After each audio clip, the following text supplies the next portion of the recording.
That's right, you Jedi Knights. Happy May the 4th be with you, where fans all around the world and even some on Kashyyyk celebrate the love of Star Wars, one of the most iconic and fascinating franchises in all of cinema. Now, I thought long and hard on which film I would want to cover on this magical Force-like day, and I thought, let's start from the beginning, like the actual beginning. That writer, director, creator extraordinaire, George Lucas, wanted to start out with Star Wars Episode 1, The Phantom Menace, which came out in 1999, 16 years after the conclusion of Return of the Jedi. George Lucas would want to go back in time to that very beginning where we see Anakin Skywalker begin his journey, meet the love of his life, meet a young Jedi in training, Obi-Wan Kenobi, hey! And for all Star Wars fanatics and anyone who just knows cinema, see Anakin's descent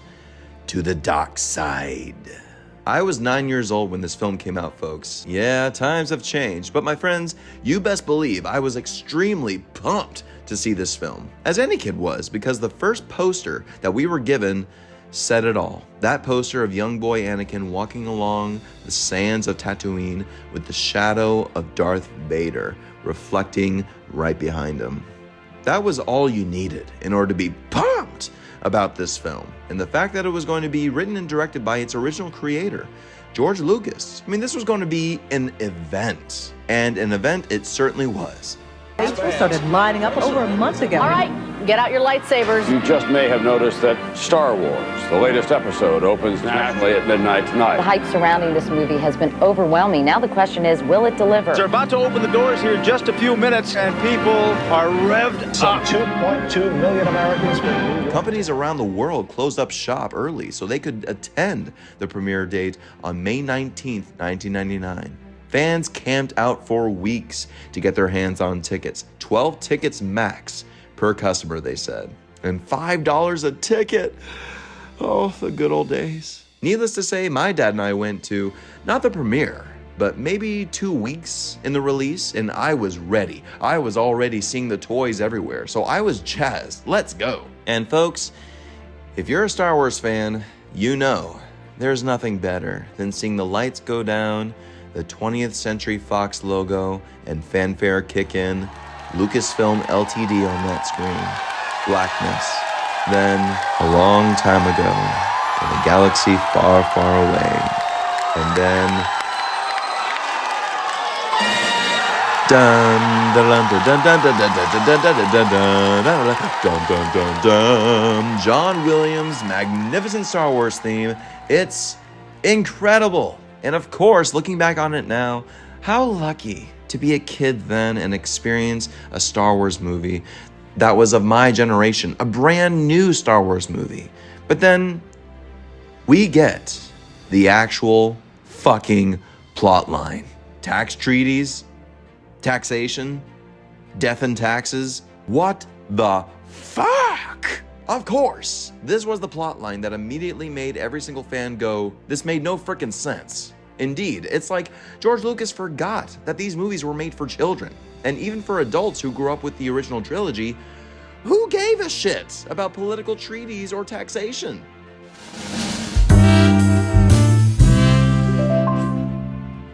So knowing this, we all know we're in for some different kind of Star Wars here. That is still going to be filled with a bunch of Easter eggs, for sure.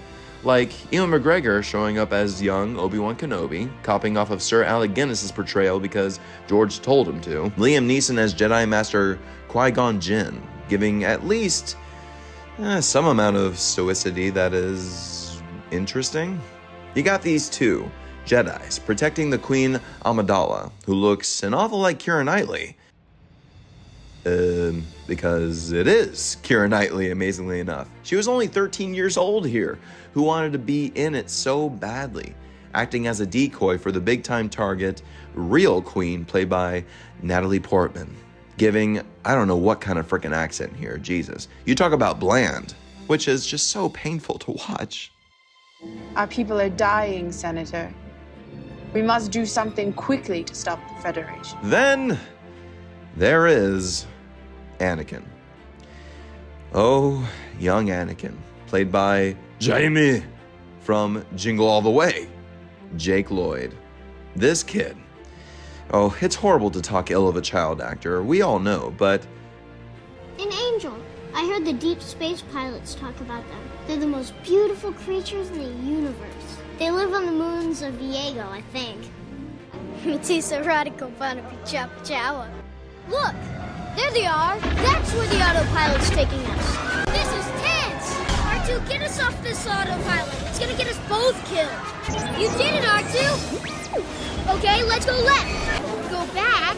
Qui-Gon told me to stay in this cockpit, so that's what I'm gonna do. Yeah, this kid could not cut it. Like, at all. And if I hear him say, yippee, one more time, Yippee! damn it, it's just no good. But sad thing is, even before there was a powerful dark side force called the internet, Jake Lloyd was just trashed by his classmates, his own friends, let alone the public for his poor performance here. And he had a rough life after this, so it's good to see that the fans have come to support him years and years later, because trash talking surely doesn't help anyone. Geez, do I even feel guilty now? And now I'll even feel more guilty talking shit about honestly the worst performance in this film. You know him best as everyone's favorite character, Jar Jar Binks, played by Ahmed Best. Poor guy. No, Mr. Stay. Mr. called Jar Jar Binks. Mr. your humble servant. That won't be necessary. Oh, but it is. 'Tis demanded by the gods, it is.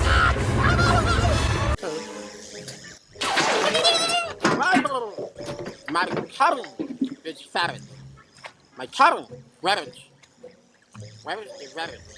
Poor guy, all throughout the film. We all just wanted you to shut the fuck up. Earning his Razzie Award for Worst Supporting Actor. Funny to believe that Michael Jackson wanted to play Jar Jar. Ahmed is certainly a nice guy in real life, and that brings me to the point that the real blame on the discomfort in these performances and this film in general is all directed to the man himself, George Lucas, period. Obviously, it's his creation. It was his assignment to make these prequels, and though the obscure plot points seem outlandish, ridiculous, and boring as hell, and the film is overwhelmed with some crazy CGI, thanks be to Industrial Light and Magic, we mustn't shit too much on Lucas for that. No, I'm serious. I'll find myself repeating the same theme here throughout, but at least George had a succinct plot on how the Empire is being formed, which will lead into episodes 4 through 6. And if it still offends the fans, Lucas quite honestly doesn't give a shit, because in his mind, it's just a little movie. It's just a little movie that I'm making. That's all it is. Lucas had said so himself at the recent TCM Film Festival, introducing Empire Strikes Back, that he finds making movies utterly boring. So it begs one to say, well, that's why the prequels come off so utterly tedious, and begs another one to say, then why the hell are you even making movies then, man? And we know why, certainly. It is because of the... merchandising. Merchandising? What's that? Merchandising. Lucas actually foregoing his salary as a director so that he can get the cut on merchandise. So yes, Lucas very much is more of a businessman than a filmmaker. He can certainly write plot points, which got us here, but can he direct operatic and thought-provoking performances on a grand scale platform? Negative. Apparently, Lucas approached Ron Howard, Robert Zemeckis, and Steven Spielberg to direct Phantom Menace, which any one of them would have been great in comparison, personally, but they all turned it down, deeming it too daunting. So Lucas pushed on to make a little film, as he literally calls it, which just shows whether he had such humility on making a film because of his insecurity in directing, which I can agree, or he just really did not give a shit and wanted the money. But I'd say he did put whatever kind of care he had in making it a richly lavish green screen with cinematographer David Tattersall, the brilliant man who shot The Green Mile, and others, just giving it so much right lighting. And I can understand why, since this is the galaxy before all hell breaks loose, so we may want it to look much prettier than expected. It sure does show how pumped George was for the CGI, adding 1,950 shots of special effects in this. I mean, if you all remember, we all knew he was certainly pumped because of the special edition VHS tapes of the original Star Wars films, with all those useless and pointless, distracting additional shots of CG, which yes, I owned, and I want to burn. It's very clear the themes of Star Wars alone is very much inspired by Lucas's love of Japanese and Korean cinema, let alone the Flash Gordon serials. Akira Kurosawa's works being the prime inspiration, with The Hidden Fortress being such a strong example. And I'll cover more on that with A New Hope, certainly one day. So the design with the Jedis are very reminiscent of that, which I always loved. However, why are they so emotionless? I can never grapple that. It drives me freaking nuts, even in moments of peril, in moments of challenge, in moments of trouble. Why are they not showing any kind of emotion? That drives me insane. But folks, if we get back to the positives, the two main positives, and I mean two, of this film, they're very clear. The pod racing scene, which is quite exciting. And hey, that's Warwick Davis. Poor guy had a scene with Liam Neeson, which was sadly cut. Oh, we love Warwick. But of course, the ultimate lightsaber battle between Qui-Gon, Obi-Wan, and the baddest mother before Darth Vader came into the picture, Darth Maul. You know it, when he whipped out that double lightsaber, kids lost their frickin' minds! The choreography on that fight is truly fantastic, with John Williams' Duel of the Fates playing in the background. Oh, it is one of the greatest compositions Williams had ever made. And why he was not nominated for Best Score just for this film, for that composition alone, it baffles me. Through all the obscurity of the thousands of wipe transitions, constant scenes of people and Jedis just talking and talking and talking. But hey, there's Sam Jackson, Mace Windu, let's go! To a switch up of Yoda being a puppet first in the original release, to then getting a digital upgrade. Lucas! To the ridiculous plot point of Jedis being made of midichlorians. I've been wondering, what are midichlorians? Midichlorians are a microscopic life form that resides within all living cells. They live inside me. Inside your cells, yes. And we are symbionts with them. Symbionts? Life forms living together for mutual advantage. Without the midichlorians, life could not exist, and we would have no knowledge of the Force. I don't understand. I don't give a shit. I don't want a backstory on this, Lucas. Why would you do that? How do you do that? Anyway, if you want a great debate and almost a venting release on why Lucas did what he did with these prequels, may I suggest the great documentary The People vs. George Lucas. It is quite a fun watch, but through it all, my friends, Star Wars Episode 1 still holds a little place in my heart. A little teeny tiny small place. Though its flaws are plentiful, there are two great scenes that do give it some interest, that don't totally torch the saga, because we just got started. So, I give George Lucas's Star Wars Episode 1, The Phantom Menace, a C+. A lot of people got paid to work on this film. Fantastic. On its $115 million budget, it grossed $924 million worldwide, exceeding over $1 billion just 13 years later when it was re-released in a pointless 3D.